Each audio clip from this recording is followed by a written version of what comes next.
இன்னும் சொல்லப்போனால் நெல் கொள்முதல் தான் அங்கே வந்து உங்களுக்கு வந்து 90 விழுக்காடு இந்த டெல்டா மாவட்டங்கள்.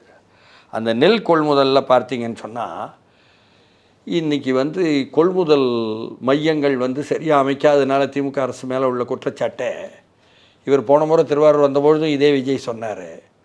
ஏன் நெல் கொள்முதல்லாம் வந்து நீ அமைச்சு ஒழுங்காக அவங்களுக்கு வந்து பாதுகாக்கலை, அது பூரா வந்து மழையில் நனைஞ்சிருச்சே, அதனால் கெட்டு போய் அதிலே முளைச்சிருச்சே என்பதெல்லாம் போன முறை சொன்னார். கொள்முதல் நிலையங்களில் போய் நீ வந்து நெல்லை கொண்டாந்து போட வர்றான் விவசாயினா அதில் என்ன கமிஷன் வாங்குறிய என்றெல்லாம் போன முறை சொன்னார். இப்போ அதை சொல்கிறாரு, இந்த ஈரப்பசையுடன் உள்ள அந்த நெல்லை வந்து பாதுகாக்கணுங்கிறதுக்கு என்ன நீ செஞ்சுருக்க? ஒன்றும் செய்யலை, நாங்கள் பாதுகாப்போம்.